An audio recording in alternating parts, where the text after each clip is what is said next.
We really ain't playing. We regroup up in the Slack chat where the coaches debrief. We be piecing these puzzles, occupy the chunk of the pie. Ain't no lie when we hit the block. Helmet's casket is top. You be seeing helmet after helmet, helmet after helmet. First place, second place, fifth place, eighth place, 12th place, 15, 16, 20. So many helmets, you got blurred vision. We got.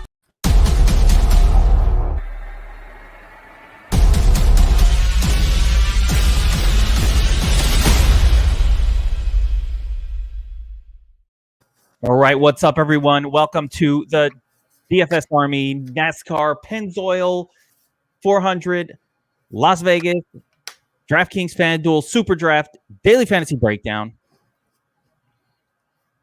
I got it all out. I got all the words out. Joining me this week, we've got Brady Miller and Taco DFS, the NASCAR DFS GOATs themselves, the combo, to break down this race. We've seen a trucks version. We've seen an Xfinity version. Now we get the Cup Series version. What's up, Brady? How you doing, my man? Yeah, doing well. Like we've looking forward to today. It's trying to make it, what is 4 weeks in a row now that we've seen success. It's been a really great run to start the season, and we've seen going to last year. Yeah, I mean, forget it. Going back last year, this is the GOAT NASCAR team. I love it. I love you guys. And I really love DFS NASCAR when you play with an edge over the field. That really makes it a lot more fun. What's up, Taco? How you feeling about this race? Feeling good. Las Vegas is one of my favorite tracks to watch, actually. So very good week. Why? It's just a 1.5 mile oval. What's special about it? 2 words: multi-grooved. Multi-groove. So explain what a multi-groove is. That means that there's not just one preferred line, which is usually the recipe for a boring race like at Richmond, where everyone just runs in a single file line, multiple ways to get around. See a lot of fun restarts. Already saw some guys going 4 and 5 wide yesterday. So carnage has been quite crazy this week for a 1.5 mile track, and we'll see how it looks today. How has carnage traditionally been in this particular race? It's usually a bit more. I think teams are willing to gamble a little more, if you know what I mean. Just in the spirit of the air, something about Las Vegas. It's pretty typical for a 1.5 mile track. You might see slightly more cautions than average, but really exciting race, fun race. And pit strategy usually ends up mixing things up, so there's that kind of carnage as well. And we saw yesterday in the Xfinity race. There's quite a good amount of carnage there. There's actually a new prop that DraftKings Sportsbook put up today. They expect 18.5 cars to finish on the lead lap. So that's a cool thing. I hope they update that going forward. Be a cool little prop to look at. Oh, interesting. 18 cars. So let's get right into that, guys, because that takes us around to the first thing that I try to understand in every single race. Where my turds at? Okay. Yeah. Can I play the turds? No. And the turds they're so bad this week. They don't look good. So what I'm looking at here, for those of you who are not used to the show or haven't looked at the DFS Army research station before, I have the historical averages by start tool up, which is my favorite tool, because the first thing I try to understand is, all right, where is the scoring coming from in this race, right? So from what I'm seeing, second place. Yeah, it looks like second place. Oddly bad track for the pole sitters, and I'm not entirely sure why that is. I know is that just because Harvick started in second? Yeah, it's because Harvick. Yeah, but he started off the pole a couple times recently too, and you just sort it by starting position there. Just take a look at what I mean. Probably with only 11 races still, probably a bit of coincidence there, but still. Yeah, that feels like a bit of a multi-groove track. You see, like last year in this race, we saw Logano just dominate off the starting second over Harvick. He got to pick his own groove. So it's one of the cool things about multi-groove racetracks is you're not just one guy. The pole sitter is not just guaranteed to lead the whole thing. Is that even though it's what we kind of expect this week with Harvick? I mean, but could that be the scenario, the GPP winning scenario, where who's it? Willie Byron starting second beats Harvick to the punch and just leads, and everybody's like, I played Harvick, I'm screwed. I mean, he's fresh off a win. maybe. Oh my goodness, so many decisions to make. Brady, early in the season, we saw this we've seen this a little bit in Xfinity. I want to understand how much this translates over to NASCAR and the Cup Series. Early in the season, like, you're not really sure who's fast yet, which teams have sort of gotten their shit together and which ones haven't. Is that a thing in Cup Series as well, where maybe we're not fully sure who's ready to dominate? I haven't seen any domination out of Kevin Harvick so far this season. Yeah, for sure. It's a thing. And I brought this up in my notes, and I might as well talk about it now. But this year is kind of a weird year because there's a parts freeze on these cars, meaning you can't introduce anything new to these cars that could give you an advantage or anything. It's a part freeze because they're switching to a new type of car next year. So all the cars you've got. You can't use new parts, manufacturers, anything like that. So in tandem with that, they also introduced a new template to kind of rein in some of the silly stuff some of the higher level teams were doing with their wheel wells. So they were doing some weird stuff with the wheel wells, making their cars have a little more downforce, a little faster. They've taken that away, and these teams that had an advantage because of the wheel well, they can't introduce a new part to get that advantage back. So the difference between a top level team like Joe Gibbs and kind of a middling team like Roush Fenway, it's very close this year because of the parts freeze and the new template. And we saw that last year with Chris Buescher, who dominated that start of the race out of nowhere. And it's the theory is, and this is all theory, we don't know what's going on in the garage, is because they've taken away this little, you don't want to say cheat, but this little exploit that some of the bigger teams were using, and they can't replace it with anything. So I think this year in particular, we're in a situation where we don't know how big of an advantage those teams had that were using this exploit, and we don't know, like, it seems like Roush Fenway, it seems like JTG Doherty maybe have caught up a lot to these higher level teams. Yeah, I mean, this is really concerning because we're used to going into these races understanding that there are 6 or 7 drivers that could dominate, and that's it. And last week we see Chris Buescher out of nowhere, not just dominating, but dominating dominantly, right? And I use that term dominantly. Like, it wasn't like he just squeaked his way into first using a pit stall, a pit strategy, and snuck his way in there and kind of hung around. No, he was dominating dominantly for a while. Rocket ship. Yeah, like he drove up through the field and led. And I should add to that, they're not allowed to add any new, but they'll find a way. The top teams will get that advantage back one way or the other. But these are the races this week, next week, and the week after that we could see, the Chris Bueschers, the Ricky Stenhouses, even the Eric Joneses of the world be competitive. Well, let's talk about who was fast last week and why wouldn't that carry over, right? So who were the fast cars last week in Cup Series? Last week we're at Homestead, right? And Homestead is very had the high banking. Yeah, a certain type of driver tends to do well. Like, we knew Reddick and Larson were going to do well because they're just so good at rim riding. And maybe that's why you saw a guy like Harvick not look as dominant as usual, because he refuses to ever rim ride. Las Vegas, a lot more options when it comes to this. It'll be a little bit different just because Homestead is so unique. But last week, we saw the Roush cars, even Newman. It kind of went overlooked how Newman was seriously outperforming what he usually would, running in the top 10 pretty much all race when he's usually a 15th place car all the time. So interesting to see the speed that teams like Roush have, teams like JTG even, and them potentially being a lot closer than usual with the top teams, at least for the next few weeks or something, until we learn a little more, teams figure things out. That's a really interesting angle to go at this week. You don't really see it reflected too much in the odds yet, but could be some nice little places to attack. Could have some more of those sick mid-race Brady lines being posted there. So it'd be really fun. Yeah, I mean, I'm just trying to go through these teams and understand, like, where is he? Buescher. Yeah, down $6,400. Did not get the price bump I kind of expected after last week, probably because he didn't end up even finishing that great.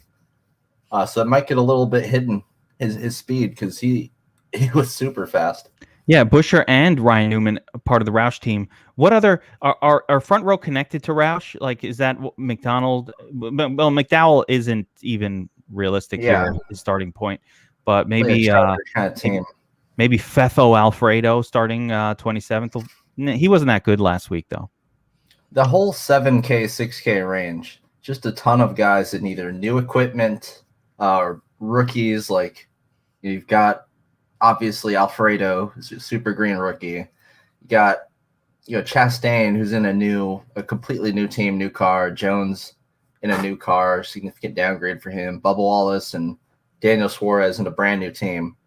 So that's where you're going to be getting a lot of your value from because the studs are so unplayable that you really got to kind of take some shots at some guys that we're still not the studs. We still haven't entirely figured out. The turds are unplayable. So let's take a look real quick on the domination station at the turd zone over here. These guys like Cody Ware, Joey Gase, Garrett Smithley, Josh Billicky, Timmy Hill, McLeod. I guess you could slip one of these guys in there for carnage, I guess Gase, just because there's so little value this week. You may just want to go all the way to the bottom, pick the guy starting towards the very back. But even then, the only way he gets any value is if there is a ton of carnage and he just so happens to get past it. But yeah, I mean, we're talking shot, something like that, but it's really not what you want to do. It's not something we've seen be optimal in years past. No, and we're talking. We'd be talking like guys who are multiple laps behind, but finding their way into the nuts lineup. Is that about right? Like these guys will be laps behind. Most likely, probably. And Priest starting really high. He's a guy we had like Curry yesterday and just luck out getting the lucky dog over and over, which is obviously something you can't really plan out. No, not planning that one. And here, D Swizzles, Daniel Suarez. I think little Corey LaJoy at 33. He hasn't looked that great, but yeah, that's got to be like the range of people you go down to. Maybe Ryan Priest just a little bit, just because for nostalgia. Maybe Haley. No, I mean, Priest is fine. 25th. Enough. I don't like it. I think he came 19th here last year in this last Las Vegas race. And he's another one of those candidates of guys that might have shortened the gap a little too. Like JTG Doherty might have a little speed this year. But did Priest look good last week? Like, has he looked good so far this season? He's looked fine. He's looked more. Oh yeah, here he is. He's looked like. Yeah. The shorter tracks are more of his thing, but I mean, he's just like borderline playable. Is pretty much how I see it. Him and Alfredo probably the farthest I'm going, and even then, I don't feel great about it. All right, let's get right into the top line analysis, guys. Race is starting at 3:30, so we got a few hours to go here, and let's start at the top. I've got Taco, and I'm going to flip between Taco and Brady notes here on the cheat sheet. Just, I don't know. I got you both on the show. That's how I'm going to do it. So we start at the top. Most expensive driver on the board, Kyle Busch, starting 14th. Kyle Busch has been if you spent up for him, you probably regretted it guy for a while. It's been a bit. DK overprices him still for some reason. It's a crazy price for him on DK. Fanduel, I get it. But God, Fanduel pricing is so good this week, honestly. I think they did a great job of pricing the slate. I don't think DraftKings did a very good job of pricing. Like Denny Hamlin, way too cheap. Kyle Busch, way too expensive. I mean, Kevin Harvick, we're going to get to it. We're going to get to it because I see even, Marky Mark in the... Harvick, way too cheap. Yeah, I was wondering about Harvick. It's unbelievable. That is probably the worst DraftKings price I've ever seen, Kevin Harvick. Yeah, I mean, Brady, insane pricing. These are strong words. And favored to win the race at a track where he averaged near 100 laps led. This is one of the worst missed pricings in slate history. I'm happy to attack it. But let's start at the top. Yeah. So Kyle Busch, kind of a mediocre. I'm trying to understand. We watched the Xfinity race yesterday, and you saw Justin Haley out of nowhere. Who the fuck is this guy? What's he doing here? He's leading the whole race. I'm like, who is this guy? Where's he coming from? He was just fast initially. It was Hamrick actually. It was kind of the surprise, but he was another guy in new equipment, at least for him. That's why you got to be in the slack during these races, though, because me and Taco clocked Justin Haley about 5 laps into this race and gave it out at plus whatever it was at the time. Yeah, the bet, great. Well, that's right. It helps to be in slack if you're going to bet this, but it didn't help my Xfinity DraftKings lineups. Race already started. So now we have to really figure out which of these potential drivers that we're kind of not fully expecting might do something like that, because that's how you're going to win this thing. And we'll identify some of those. But Kyle Busch seems to me like a 10%, maybe a fade. He needs to lead the race at this price quite a bit. Home track too, actually, but this is not a place he's done well, surprisingly. He's actually... I almost throw that stuff out, Taco. Iffy. I don't buy it. I don't believe in it, because these 1.5 mile ovals, I think the 1.5 mile oval specialists, they just figure it out. Like whoever's got the fast car is going to do well. Kyle Busch is your short track specialist, first and foremost. He's an everything specialist. Yeah, Kyle Busch is good. What's one nice thing we saw him not do. He did terrible. And he was god awful at 1.5 mile track. Yeah, nothing about Kyle Busch says spend up for him. Well, one thing we do have, which is nice with this part freeze, is the races last year that use this tire combination become very predictive for this race, because in theory, and this is only in theory, but in theory, it's the exact same kind of performance. So if you look at the 3 races that used this tire combination last year, which is Vegas, Kansas, and Texas at the end of 2020, Kyle Busch had the 4th highest driver average at those 3 races and won one of them. He won the Texas race. So if you want to make and all of those races were kind of weird. They all have some circumstance to them. But if you want to follow that narrative, he did have top 5 driver average at the 3 predictive races I used to analyze this race. So that's something. But at that price and that starting position, given Kyle Busch's form, he didn't look good last week. He hasn't looked very good all year. He didn't look great last year. It's just, I can't make a case for spending that kind of money and restricting your lineup in the way you have to get him in. No, it's going to be a stretch to squeeze him in there. Ownership prediction at 13%. That sounds about right. So let's roll through some of these other guys now. Martin Truex Jr., just a guy that you always kind of want in case he squeezes his way up there. He's going to, he's a dominator. Like if he has the fast car, he could dominate 150 laps. That's in play for him. How much exposure do I get to Truex Jr. for that scenario? Because if he doesn't dominate, again, at $11K, very expensive, starting 4th, we're probably not doing that well. So Taco, exposure-wise, we know Truex Jr. He might lead this. He might not. We don't know. But he's got every capability of finding his way to the front, just like a Hemrick or Haley did the other day, and just leading a whole bunch of laps and finishing 2nd, 3rd, 4th, and being in the nuts. So the salary is a little prohibitive. What would you say exposure-wise comfortable for a guy like this? Usually you can kind of tell when Truex is going to do well. Usually these afternoon into evening races at 1.5 mile tracks, usually the formula for good Truex finish. But he's won here a few times recently, does really well. Just the price, it's really hard to get to him, but definitely one of my top options if you can possibly get to him. I noticed that him and Harvick have the same odds to win stage 1 and stage 2 on DraftKings Sportsbook right now, which is interesting to me. Starting a few spots back. Typically, guy we're going to see up there towards the end of the race, kind of hang up there. It's very hard to get to him at 11K. It's kind of the same issue as Kyle Busch. It doesn't really even have the place differential to fall back on. It's just you play him if he's a dominator. You don't play him if he's not. And we see a little bit more mixed domination here than we see at some other 1.5 mile tracks. But still, if you can possibly get to him, I really like him. Might be a spot where his ownership is going to be kept down because of that price, and just because there are a lot of great places you could go to here. Like he's more expensive than Blaney, who I think is going to attract a lot of people for good reason. Just honestly, all the top plays this week, you can make a case for almost every single one of them. Not many guys you want to fade. So yeah, this is no one person in this ownership is going to be all too high. So Truex would definitely be a good option to maybe potentially pile onto and hope that he just does dominate and is the guy that you need. Because I could see any of these top 7 or 8 drivers being if you don't have them, you don't make any money on this slate kind of guy. That's what I think this race comes down to, which is why I think the perfect combination is really going to be finding. You can't just go all in on a spot. I think you're going to have to find that gem that leads the race for a bunch of laps, and it'll probably be a little surprising.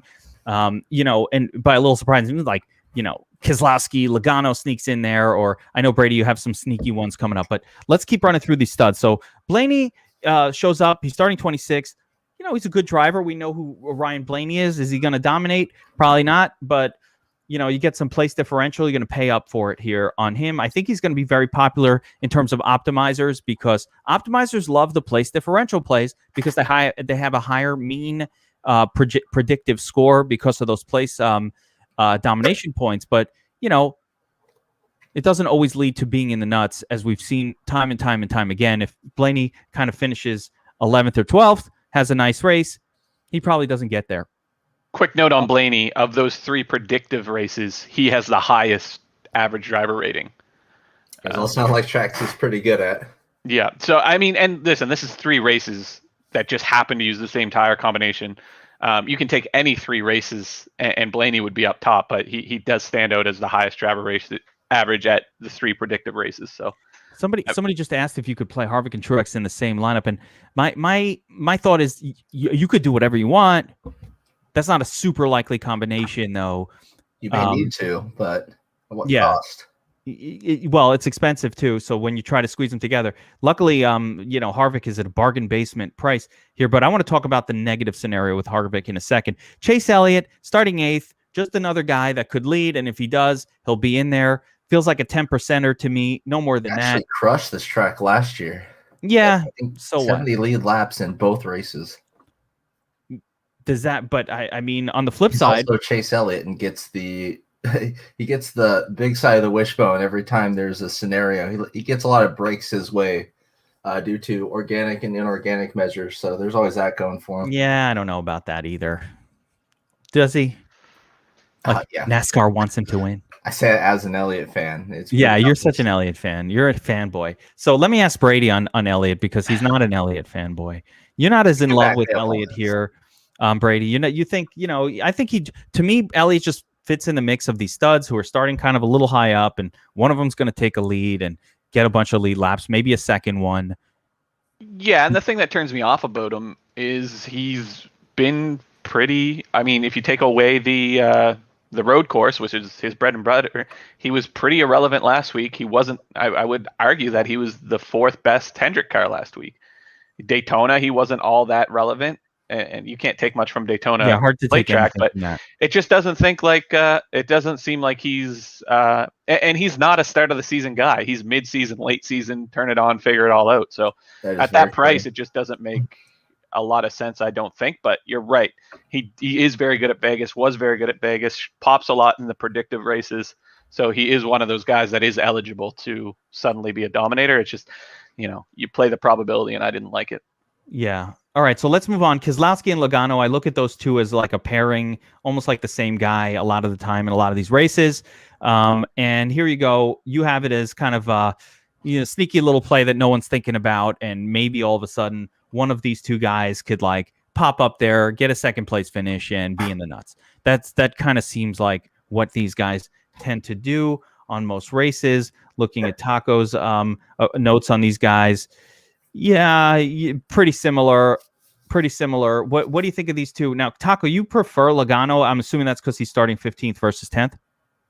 That he's led a lap here in every race for the last 10 races. So he finds his way to the front at some point, but sometimes that's pit strategy. Mm-hmm. All right, a lot of the time been a factor. Penske. Yeah, those Penske guys find their way up to the front. You can never count them out. Keselowski will be in like 28th place, and all of a sudden he's in first, and you're like, how the hell did he get there? And then he's there, and you're like, what the hell? He's always low owned. Yeah, People well, don't like rostering Keselowski. I think they will roster Logano this week. You can only afford so much of these guys at 10K, and as we move past, so I think those guys are GPP plays more so than cash for me, but they're kind of flipped based on what site you're using. So on FanDuel, like Logano is way more expensive than Keselowski.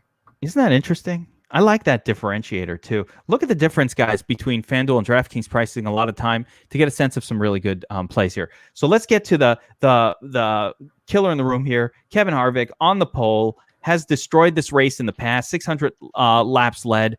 9,700, ridiculously underpriced on DraftKings. He's going to be massively owned, guys. So let's talk about scenarios where Harvick is rightfully massively owned and rightfully not. We've got Bobby Clinks, aka Bobby Wow, in studio in the audience, and he wants to fade the pole sitter who's going to have massive ownership, right? So if I know Bobby, and where you out there, my man, he's going to be like, I ain't playing any Kevin Harvick because everybody's going to be on him.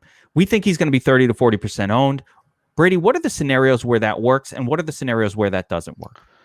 For me, so to answer your question directly, he gets out front, dominates, and hangs in the top 5 all day, which I would argue is probably the most probable scenario. That's when you're going to see him hit the nuts. The other option is Willie B gets the jump on him, like has happened a lot of times in these Vegas races before, and he kind of just hangs around 4th to 6th, never really gets out front, and just has a mediocre scoring day. But for me, this is as if like you found a sports book that was offering Kevin Harvick to win at plus 1,800 today. You make the bet, you press the button, and even if you've already won, it doesn't matter if he wins the race because you exploited insane value. This pricing is ludicrous, and it makes it hard not to play a lot of Harvick because it's so easy for him to hit the optimal. And all he really has to do is lead that first stage and then hang around, and he hits value. So I don't know. Yeah, and Fanduel priced him right. 1,400 most expensive. That was good. 14K. He's the highest priced guy on Fanduel. 9,700 on DraftKings.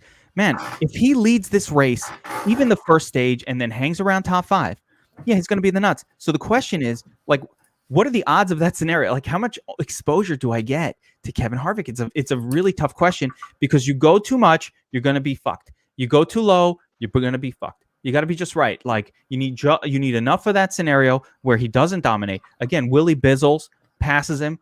All of a sudden, Denny Hamlin finds his way up. Somebody else finds his way there. Harvick hanging around 6th, 7th place the whole race. You don't make any money, right? You lose everything. Or he pulls back. So he gets the lead, leads the first stage, leads 50-ish laps, and logs, 20 fast laps. Say he's not even the fastest car, and then ends up finishing 5th. He scores 57 points. That's nearly 6% or 6 times value at his price. He doesn't have to do a whole lot, and it's really just what is the percent odds he gets the lead at the start of this race.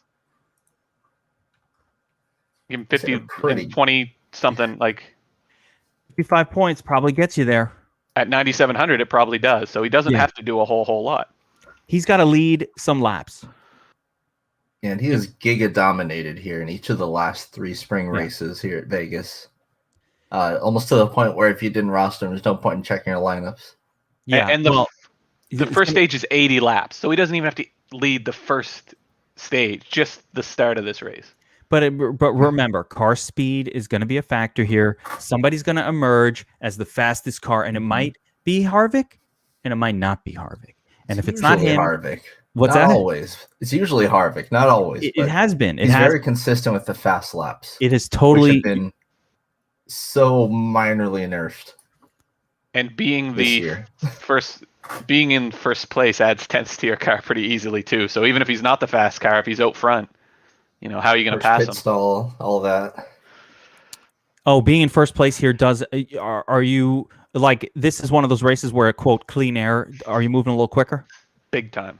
Okay, so if you're out front in this race, you're holding first place for a while, like until your unless pit doesn't work, or unless your car is demonstratively worse than the second and third place vehicles right at the start, you're probably jumping out to a lead and taking a lead. So Willie B could get there. Depends on the restart, but got to have some Willie Byron then. You got to have some Willie Byron. He's starting second. If he takes that lead early, and he's cheap, you got to have some. And in my Willie Byron lineup, probably not going to have Kevin Harvick. I think it's one or the other. I wouldn't have both. All right, so let's continue and let's start hammering through this here. I don't want to take too much time with some of these middling guys. Kyle Larson, not a guy that I ever see dominate this style of race before. Starting third, I don't like it. So wait and see with Larson. Wait and see. What's that? Wait and see with Larson, because we've only saw him on like literally his best track. So I think that's. Don't want to overreact to last week. Hendrick Carr, I guess you get like 3 to 5% exposure in case it just happens to be him. That'd be what I would do at most, making 150. Denny Hamlin starting 6th, super cheap, borderline free. What's the disrespect for Denny Hamlin? People don't like him anymore? I don't DraftKings be smoking crack this week. Yeah, that's like if Harvick is the worst mispricing ever, this is probably 3rd or 4th.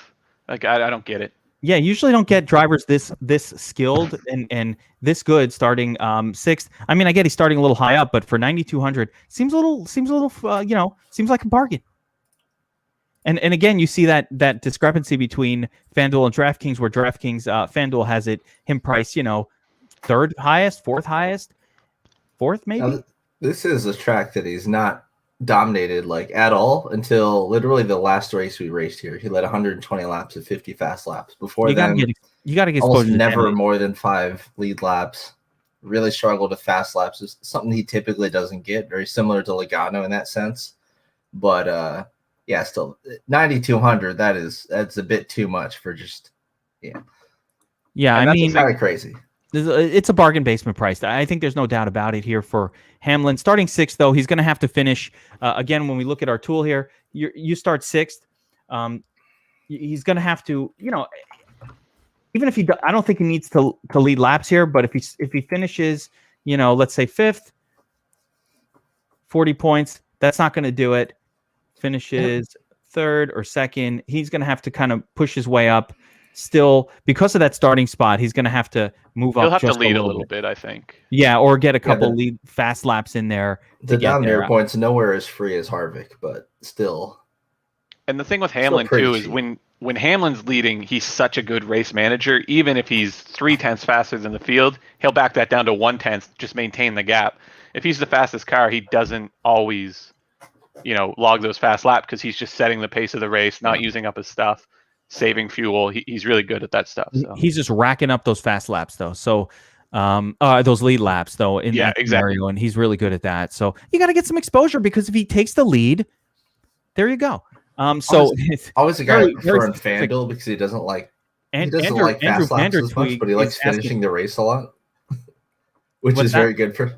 I was saying Hamlin's always someone I like taking on FanDuel because he doesn't care too much for fast laps. But he does like finishing races. He's probably the best at consistently finishing races and not wrecking out, which all is in favor of the scoring system they have on FanDuel. Yeah, FanDuel, you just want a guy who finishes that race and finishes high up, and that is what Denny Hamlin tends to do. He'll finish in the top 5.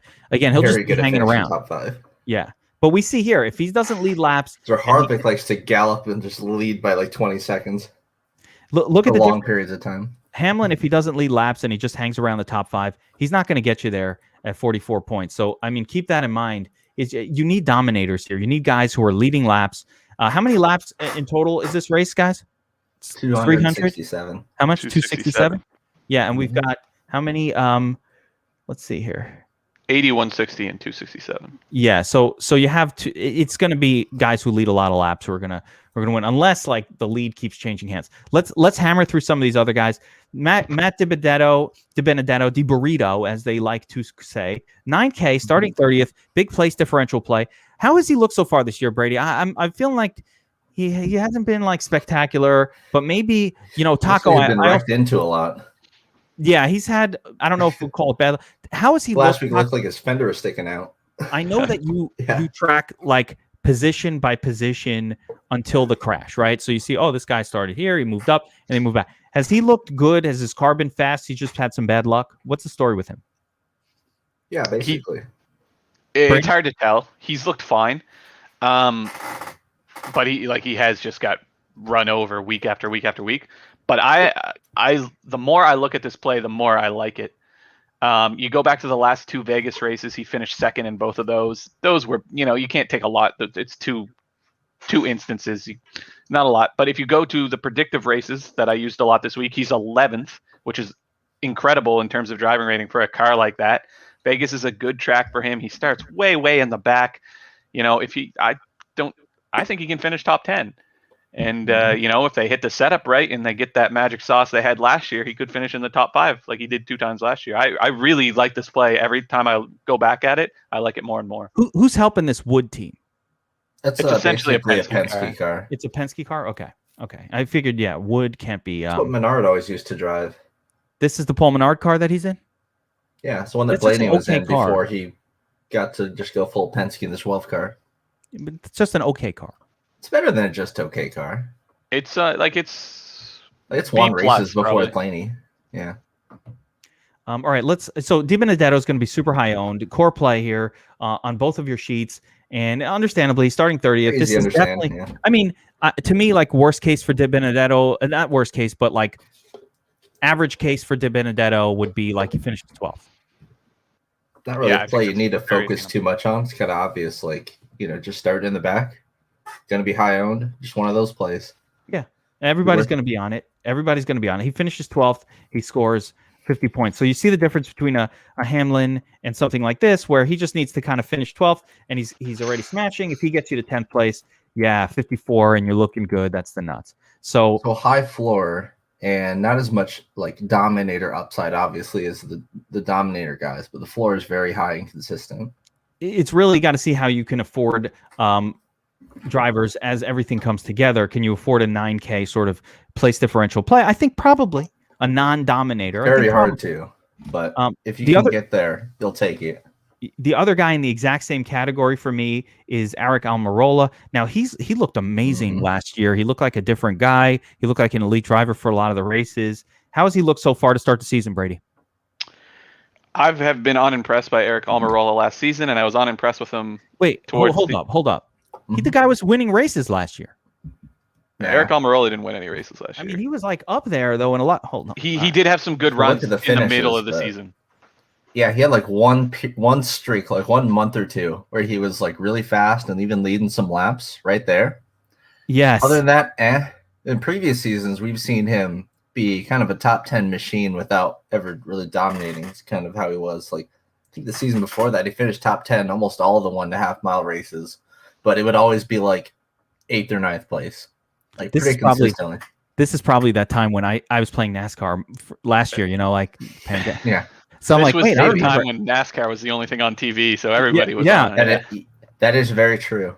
It definitely was, because he was starting second. I'd be like, I full fade this asshole. I think that goes all the way back to like those back-to-back Charlotte races. It's like when it first came back. Las Vegas was like before Corona break, yeah. But if you look at the Almirola's career races with this tire combination, like he was getting outrun by John Hunter Nemechek. He was miserable on this tire combination. And like I said, you can't put a whole lot of stock into that, but I don't know. I just think he's going to go higher owned than he ought to be. I think Matty D is a way better play. He is starting 28th though. DiBenedetto a little more expensive, but I think you can't just ignore a guy starting 28th for 8,600. No, who's good. not on paper. They're about the same play, but I think Almirola just a little cheaper, a little easier to get to. Might be a touch higher owned because of that, but DiBenedetto's got more of the actual like upside. We're getting to a really special play here in a second, but I want to talk about a couple of these guys: Alex Bowman, Willie Byron. Willie Byron, we already talked about. Listen, to me, Willie Byron's a simple play.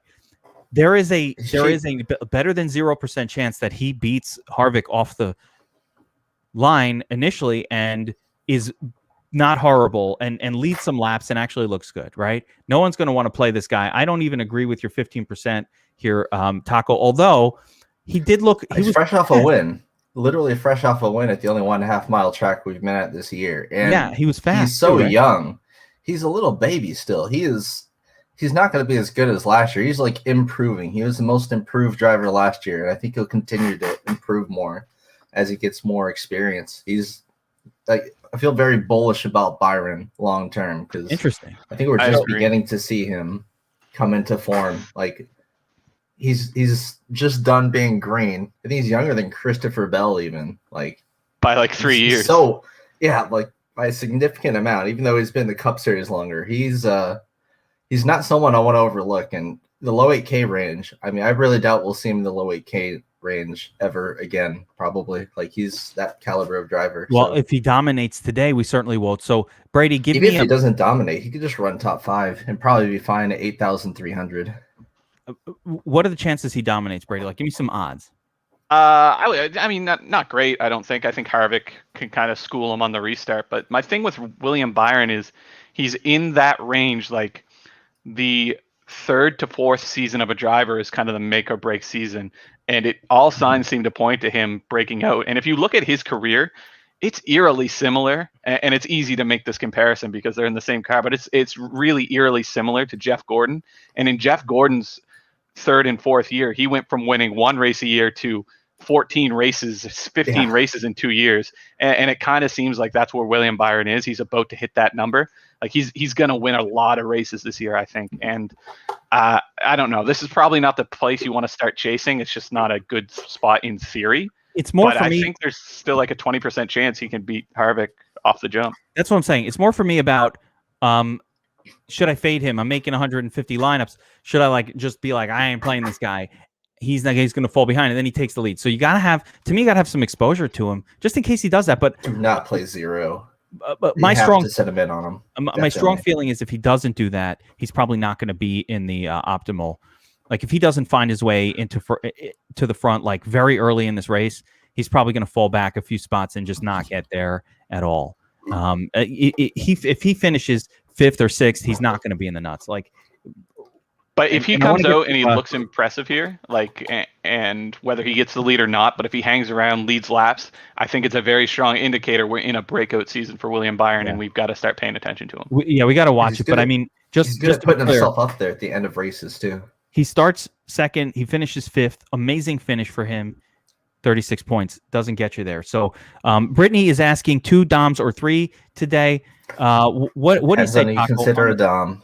Like, if you're talking about just top 10 guys, I mean, I could see Logano being a DOM, but he starts 15th, You could see even someone like Blaney starting kind of in the back. He could still be a dominator. So I have guys like that marked as a dominator for now. So at least 2 if you're not going to mess with it. But I do highly suggest using that tool to your advantage and picking who you want as dominators, kind of making rules around that just based on how you want yours to look at. You want your lineups to look, but if you want to usually the more constraints you add, the harder it is for it to work exactly in your favor. And there's also there's a case to be made for a 1 dominator 2 place differential lineup. If you put at least 2 players as a rule in the domination station today, it's going to be extremely hard to get any lineups where you have both Almirola and Di Benedetto today. And I think that's kind of a mistake. Like, you're pretty much taking that off the table completely. So that's why I don't like over constraining it too much. I like just at least 1 to be safe. We're getting a lot of really interesting questions. The same question came up again. Are Hamlin and Harvick fine to run in the same lineup, or are they negatively correlated? I think because of the salary, they're fine to run together. You could play 1st and 2nd place together as long as they dominate. It's not like the first 2 weeks of the season. If you're new to NASCAR and you watch the first 2 weeks of the seasons, these 1.5 mile tracks run absolutely nothing like the tracks with limited laps and replace differentials, everything. And you don't want to take guys just because they're starting in the front. Here, the guys starting in the front are usually, especially guys starting 1st or 5th, are the ones that get most of the points. And it would not shock me at all to see both William Byron and Harvick in the optimal if they both lead laps it through different stretches of the race. So starting position is kind of irrelevant in that case. I would avoid, much like what happens in showdowns, you really got to avoid making too many of these crazy rules because you're going to rule yourself out of a win a lot of the time by doing that. Look what happens when I just run the Dom station straight. No, I just pulled out some of the turds. That's it. And actually I did the 2 dominators rule, but I bet if I take that off, it's going to be very similar. It's basically just going to load up on Harvick. You're going to get lots of Hamlin, and you're going to get some of the place differential. It's favoring Almirola a little bit over Di Benedetto, and I think that's just because of that slight. He's cheaper. The slight difference in salary. You're getting a ton of Busher after last week. You got some value plays in Bell. Stenhouse, way too much of him. And you're getting, so I mean, it's an interesting mix of drivers that you're winding up with here. And look, when I turned off the 2 dominator rule, Ryan Blaney starts to show up a little bit more, a little bit of Truex. I'm just trying to figure out who's missing here, but it's a really it's not a bad mix. And when it does not want to use Elliott. No Elliott. And obviously, that'll change when you don't want to go 89% Harvick unless you're doing 20 max, in which case I would say go 100%. 20 max, you should either go 0 or 100%. I know Bobby, wow, he's going 0. But 0 or 100%, whatever you want to do. Bush Brothers be a great play. Thoughts? JJ777 March? No. There's no point in doing that as a specific thing. Like, could you play them both in the same lineup? Sure. Stacking them purposefully? There's no correlation at all. There's absolutely nothing. One has nothing to do with the other. Kentucky, apparently. Yeah, they finished 1-2 there. It's irrelevant, though. There's no correlation between those two. Yeah, nothing to do with one another. Bubba in a top car, 7K, good value today. Potentially top tier. We're still not sure about how fast 23XI is. They're still a bit of an enigma. They didn't look good last week, really. Hold up. He wants to see my GPP wins, guys. Hold on a second. Hold on a second. Oh, no. Thank you. Here it comes. Oh, no. He wants no, Bubba Wallace. He didn't look all that good last week, and it's starting to be a concern that maybe this car isn't what we thought it was. But there was a couple Joe Gibbs cars that were fairly unimpressive. Wait. Now I gotta humble brag for Muggle 0183. He's like, who the fuck are you? Why should I trust you? What's that? NASCAR Live finalist last year? Oh, just that? How about biggest scores? Millie Maker. Wait, you want to see some NASCAR wins? Like, who are you? Where's my big scores here? Wait, just the season alone. Hold on. 2 weeks ago. Is that enough for you, Muggle? That enough for you?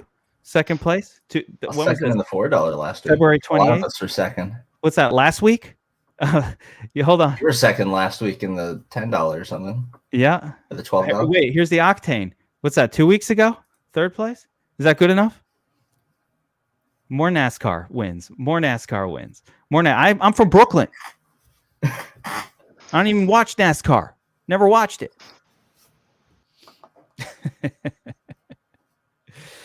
All right. Vicariously through us. Thank you. He's asking what my credentials are. Okay. All right. Tournament Player of the Year, number 41 overall. Middleweight ranking, 15 overall. Is that good enough for you, Muggle? You're watching my show. Watching us. All right, let's get back to this. Sorry, let's work with this field. I appreciated the opportunity. Taco has won more mini max NASCAR events than anybody in modern history. All right, let's keep going, guys. I lost my train of thought here. Kurt Busch, here we go. This is the guy I want to talk about. Brady, you got a feeling on Kurt Busch? Tell me why. I've just been impressed by Kurt Busch at the first couple races of this year, and last week he was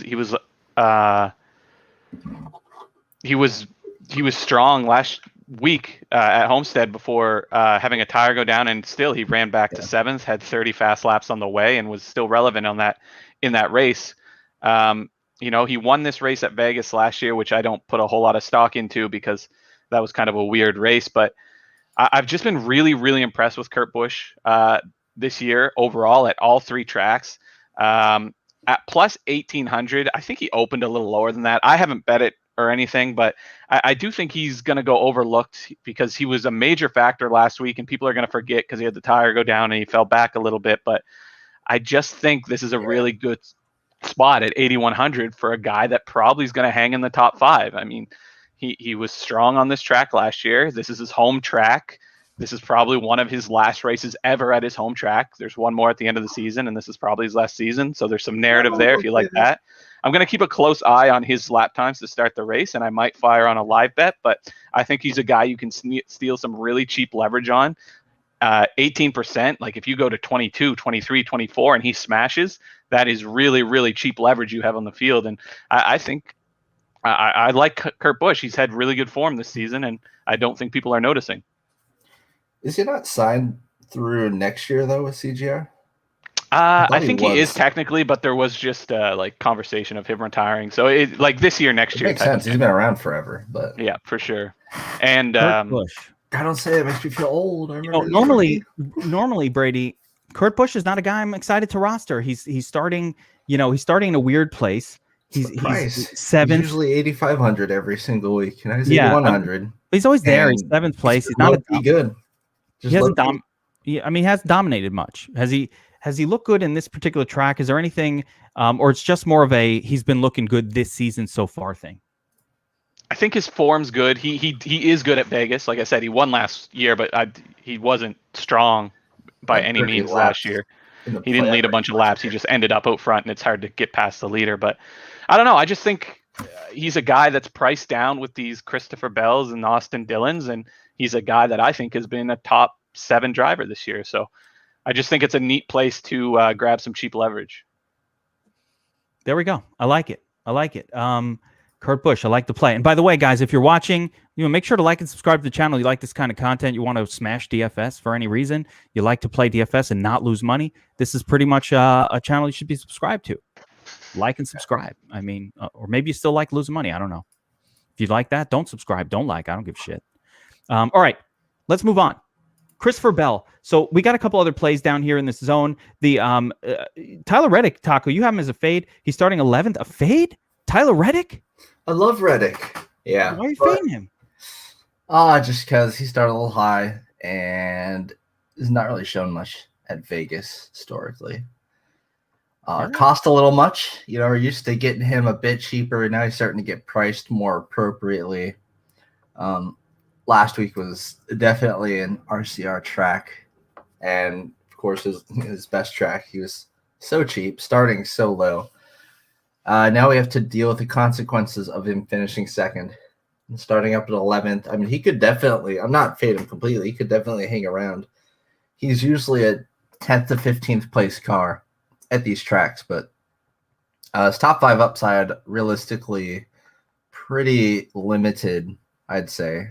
And he's going to be higher owned than his teammate Austin Dillon, who's starting a spot further back. And my ownership's about the same, but I think I'd just rather go Dillon there because he has more top 10 upside than Reddick does, I think. And just plays I like more overall, There we go. And interestingly, the defending race winner there for $200 more in Kurt Busch. I like it. So interestingly, secondarily, Christopher Bell, 16th place. He looks good. Looks that much better now. Is Christopher Bell's car? I kind of think I think of these guys as the same guy. Reddick, Bell, they're kind of like these same guys. Is Bell a much better car?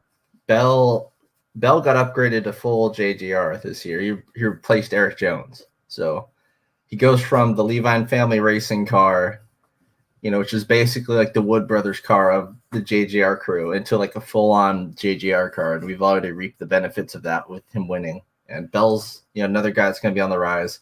Obviously dominated in Xfinity. But yeah, he's still priced. We should see him 8K and above probably forever after this point. Starting back in 16th is good enough for him. Give me a comparison to Christopher Bell, like where he should be priced. Is like more like what he priced $8,000 to $9,000 probably every week. Which drivers does he compare? Is he like a De Benedetto level driver or a Bowman, where he's just a little bit below where he should be? It's so hard to tell.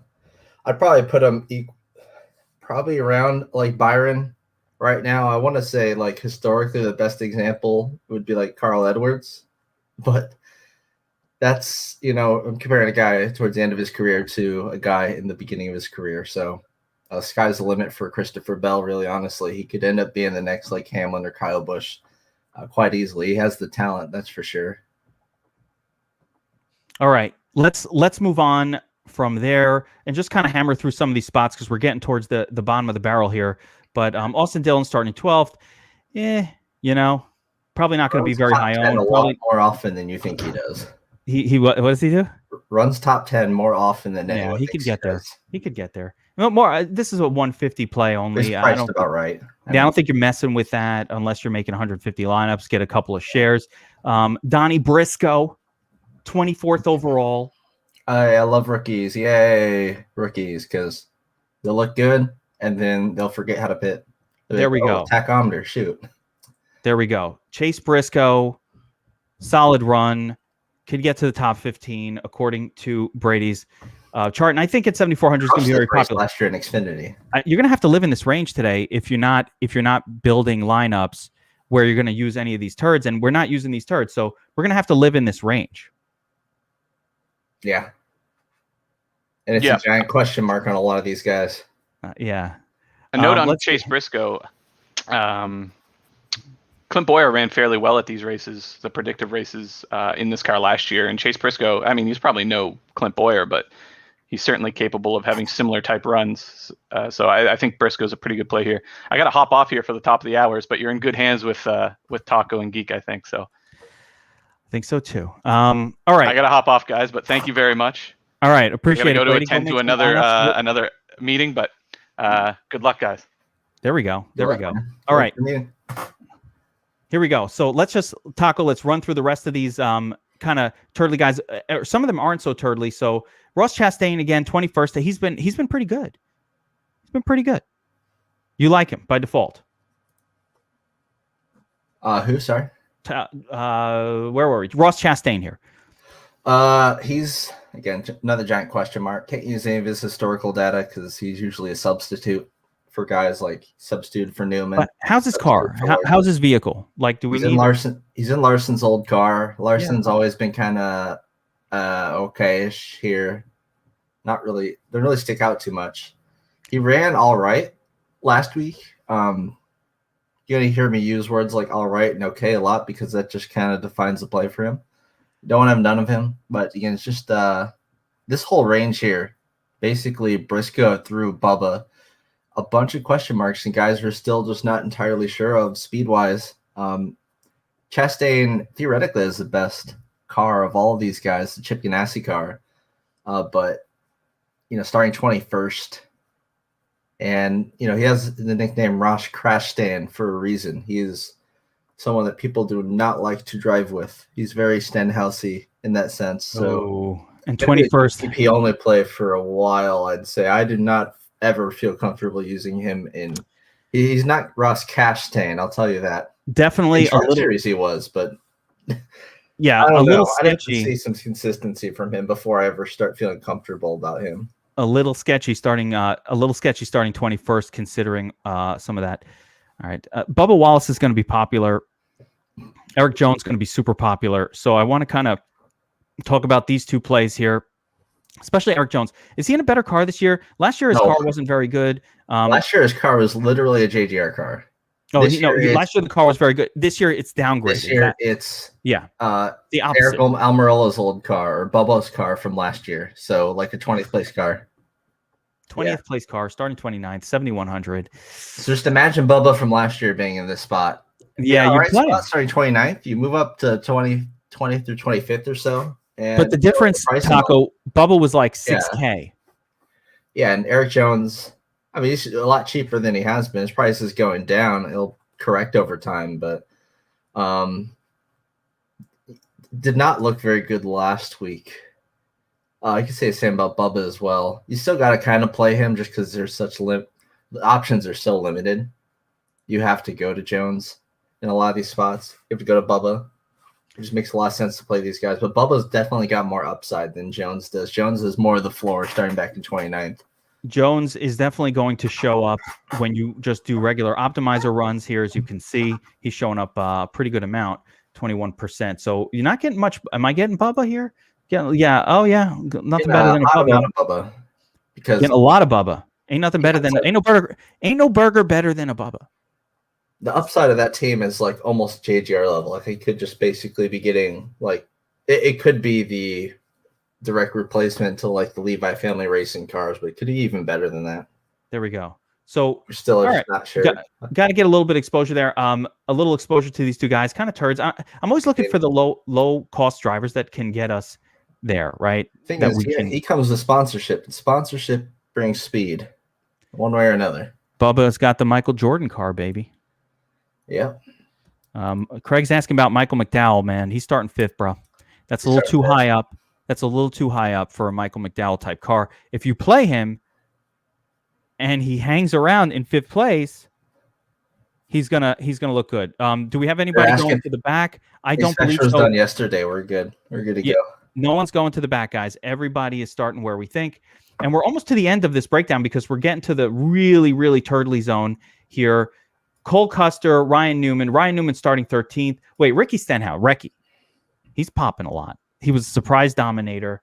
He was a surprise dominator in spring race last year. His history here is up and down. 40 laps in this race last year. Led Out of 40 nowhere. laps. He looked exactly like Busher looked last week. And I want to pop over to Brady's breakdown where he kind of is super sneaky, probably going to backfire play, but he thinks Ricky Stenhouse Jr. is live for a top 5. I don't. It's too bad we lost Brady for this part, but I don't mind a little Ricky Stenhouse starting 17th here for this price, 6,800. Yeah. Until he wrecks. Because he's so cheap. Starting 17th is fine enough. We saw he was pretty much a top 15 car last year, these 1.5 mile tracks. And he just shows up in spots, you know. Finishes of 3rd and 6th here in the last 2 spring races, and those are with domination. If anybody's going to wreck, though, it's going to be him. So 4.5 star play. I don't mind that. Of course. Newman starting 13th, GPP only for me. Cole Custer starting 20th. Homestead last week before blowing a tire, becoming more competitive. Custer, very good play, I think. You like Cole? We know from Xfinity this is his best track type, and he got a legit win at Kentucky last year. Pretty much always running top 15 now at these tracks you'd expect. Again, this is his 2nd year. He's going to be moving up stock-wise. Has the same equipment as the other Stewart-Haas guys, so much cheaper than Briscoe, even though he's probably overall in a better spot than Briscoe. Obviously, he's not in as good a spot as like Harvick, but pretty similar to like Almirola, I'd say. Not too far off in odds either. And there we go. Yeah, starting 20th, $6,500. You're gonna find yourself finishing up lineups with him and Busher a lot if you're hand building. It's very hard not to use a lot of Cole, a lot of Chris here. I love it. Chris Busher, who led laps and looked so dominant, starting 18th last week. How much Chris Busher? I mean, you're talking cash play. You got to. Does this stuff carry over? Like his car was just super fast. That's going to carry over. Well, early on in the season, yeah, especially with what Brady was talking about earlier. You can expect that to carry over a lot more. Of course, some teams will make adjustments and changes, especially with us only having a 1.5 mile track to really go on this year. And appreciate your Brittany, by the way. Thank you. Yeah. So here we go. Chris Busher, 4.5 star play. Got to load up right there on some of that 20-40% exposure. He's a cash play. People are asking somebody asked for single entry advice, and really it's these core plays. You want to get Harvick in there. You want to get like a DiBenedetto in there, maybe Blaney, Almirola. Having at least 1 or 2 like really off the wall kind of contrarian plays, because those I found to be much lower owned in single entry than in most other contest types. People usually like to throw their cash lineup into the single entry, so usually the chalk's a lot chalkier in the single entry contest types, and the lower owned plays are even lower owned. Yeah. I mean, so it's funny. You have the two opposing views on single entry. What you just described is actually really interesting. Like in single entry, you might just want to fade running the ownerships each week and running them by contest type. Like the single entry tournaments, their ownership looks a lot more like just the expensive. It looks like a cash. It looks like a cash lineup. It looks like a high dollar. So how do you win a single entry? Like people ask for single entry advice without fully kind of understanding what they're trying to do. Single entry, there's 2 things. Listen, you could do single entry where you want to attack a small GPP and try to win it. So how am I winning it? The other thing is people call single entry cash lineups. Really, they mistake those things. Single entry, you might want to fade Kevin Harvick, just making one. You might say, you know what? I'm not going to play Harvick. I'll play Truex or Hemlin or even Willie Byron. And if that 20% scenario happens where Willie Byron passes him, Harvick falls back, he fucking shits the bed, Harvick might be 50% owned. It gives you a massive leg up on that field, but you also aren't playing the best play on the slate. So how do you want to attack it? You want to try to win it? Or you want to try to, cash or tie, or you want to differentiate yourself with the rest of your lineup? You just play. I mean, You just play Harvick in that. Of, like the different types of contests, like the 150 maxes have a certain tendency to them.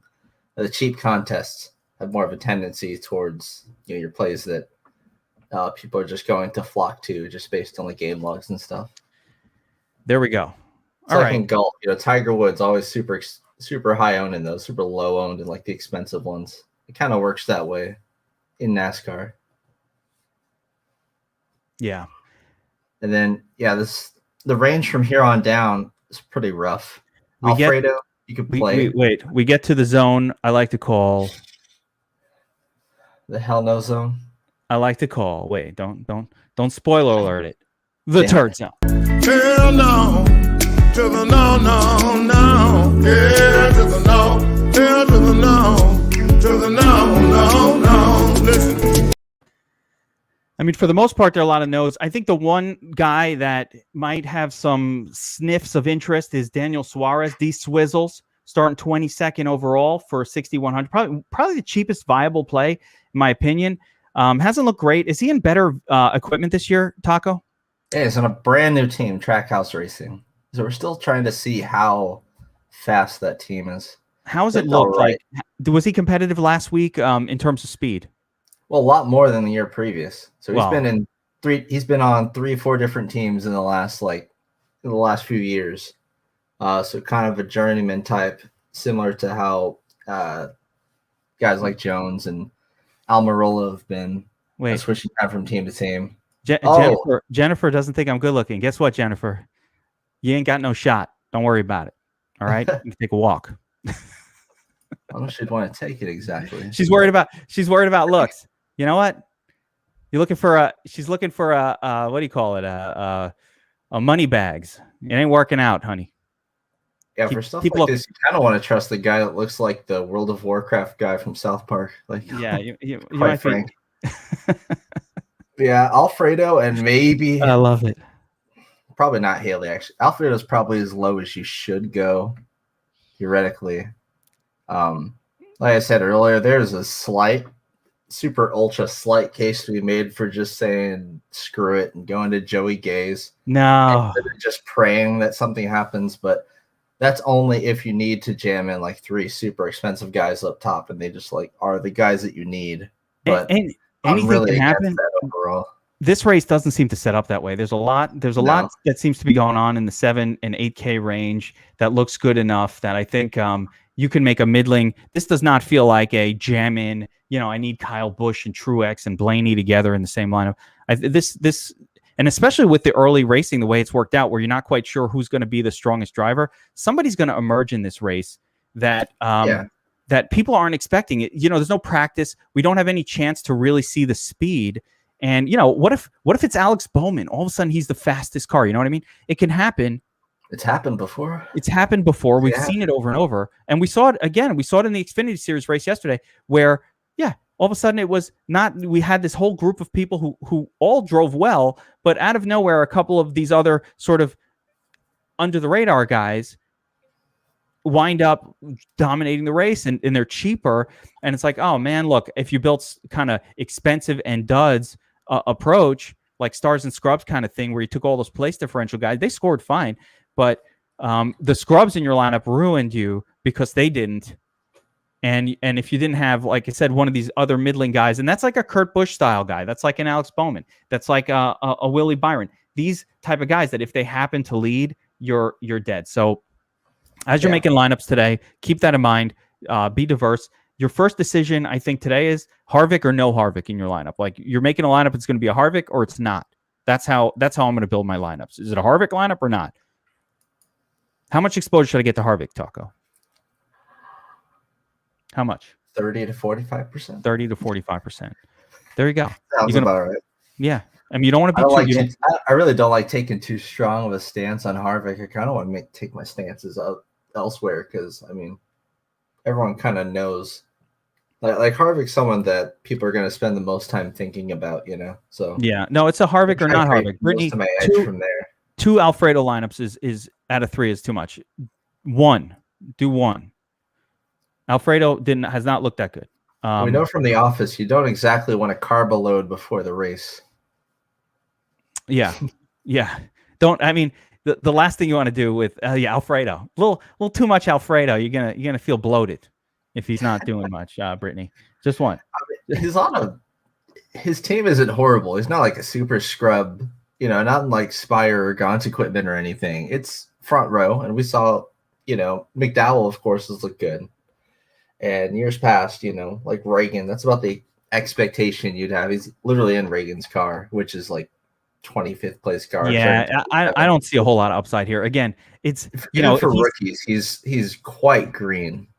Like he does most of his racing, he does his iRacing. So even in like the truck and Xfinity series, he was pretty noobish there. He's a really, really young guy. So it's hard to trust him too much. I just feel like, he's gonna guys like him and even guys like Briscoe, the actual like new rookies here. They're just early in the season, we always see them year after year. They're always making dumb mistakes just from getting used to like the Cup series, There's also pressure. Usually a lot of pressure when you're driving in the Cup series. It's a lot of pressure that they're not used to because it's a massive step up in what they're doing. Yeah, so, like with Alfredo, if he doesn't do well in his first season, they'll likely just dump him for someone else because there's a lot of people vying for these seats. There we go. Is this the Kyle Race breakout? Kyle Busch breakout? Probably not. I mean, I guess Texas was kind of, and same tire setup and all.